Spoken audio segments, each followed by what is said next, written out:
All right, I'm back on the road here. I stopped and do an errand, and just pulling back out onto the main road here.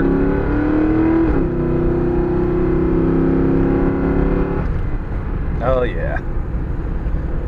And anyway, so maybe some of you are wondering why I decided to hot rod up my Lincoln, and trust me, I'd rather probably had a Mustang, but I'm a big dude. I don't fit so well in a Mustang. So plus this Lincoln was actually my dad's car, and he passed away some years ago, and I inherited the car, and it's got sentimental value. So, and you know, figured it doesn't owe me a dime. You know, I got the car for nothing, so it'd be worth putting a little bit of time and work into. I mean, the car wasn't in bad shape, actually. This all started because this whole project started because the timing chains were starting to go on the car. It was around 165,000 miles, and I was working on the car, and I guess the timing chain, I don't know if it jumped a tooth or whatever, but it wound up bending the valve, and I just couldn't get it to run right after that. I couldn't get it to start, so yeah, I decided to go put another motor in it. I had a new motor put together. I've mentioned it a few times, Modular Head Shop down there in Florida. He did the motor for me.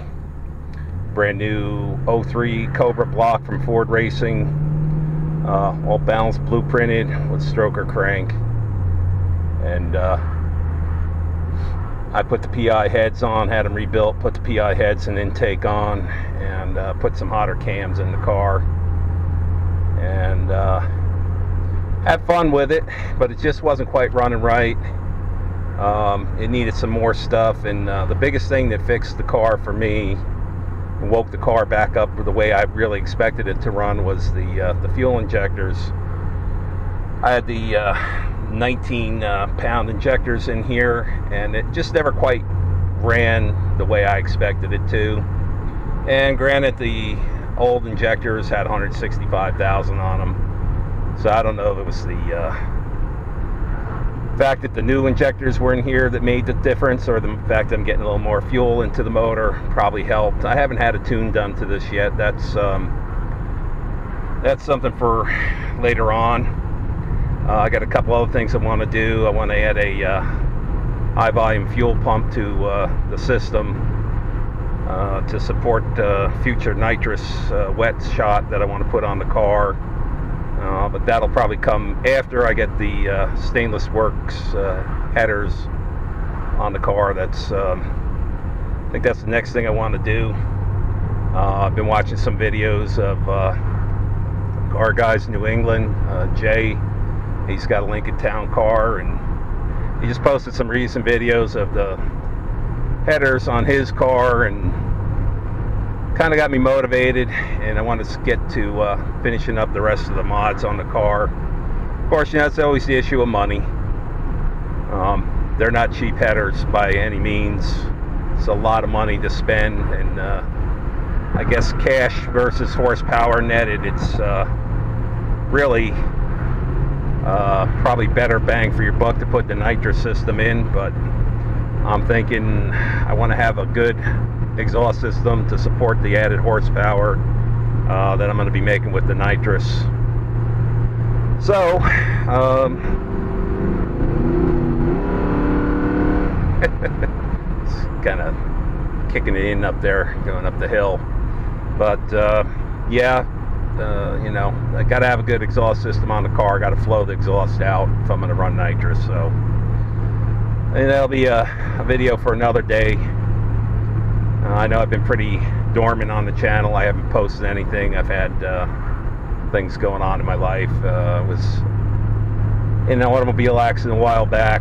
I was out of work for a while. I wasn't doing anything. I still have problems with my back, and it really kind of curtails what I can do on my car anymore. I just can't lean over the fenders much. It just really kills my back. So everything takes 4 times longer, you know.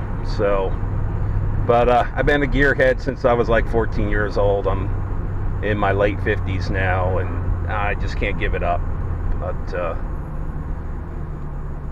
I'll just keep doing it as long as I can. Just like I said, it's slow now.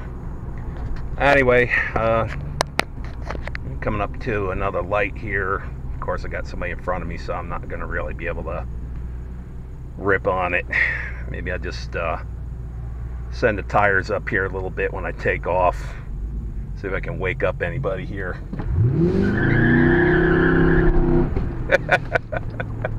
That never gets old, man. And the looks you get driving around a Lincoln. People don't believe it. And what's even funnier is I got really blonde hair. So a lot of people mistake me for, I guess, being an old, white-haired old man. And I guess I am kind of an old man, but I'm not that old yet. So they see a Lincoln tearing ass down the road and some old man behind the wheel. I guess they kind of shake their heads and wonder what the heck's going on. Anyway, thanks for the ride along, guys. Try not to bore you here. Just kind of letting you know what's going on and let you hear a little bit what's going on here in the cabin with these glass packs on the car. I got the windows cracked open, so you might hear the air rushing in the back there. But yeah, I love driving this car. I don't get it out too often. I have a company vehicle for work that I drive every day. So this basically sits with the car cover on it and just goes out on the weekends if the weather's nice, and there's not even been much of that lately. It's been really wet weekends, so I haven't even taken the car out. I think since I put the motor in the car, which is probably almost 3 years ago, I think the car has probably had maybe 2 to 3 oil changes in that time. I really don't put much mileage on the car anymore.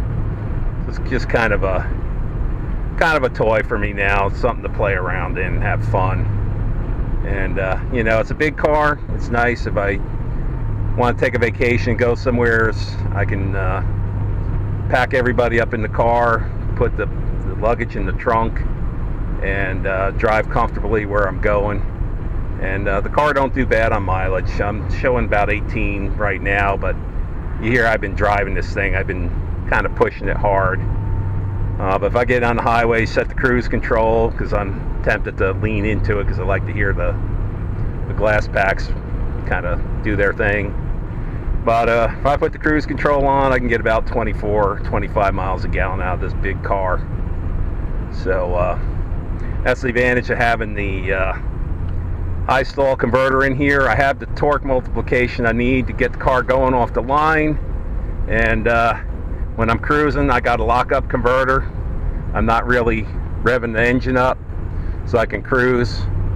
So it's kind of the best of both worlds. I had thought about dropping like 373s or 410s in here, and to be honest with you, I don't think I'm gonna do it. I think I'm just gonna keep I did upgrade them to 355s. I think they were like 273s or something in here originally. And that's what I love about this car. I got so much bottom end power too. I'm crawling up this hill at about 1100 RPMs at 40 miles an hour, and it's not even downshifting to another gear. It's just going to pull right up the hill in overdrive here. So it's got plenty of bottom end also. Anyway, guys, thanks for the ride along. Hope I didn't bore you. You got any questions, you always shoot me a comment down below, and appreciate hearing from you. And take care. Have a good day.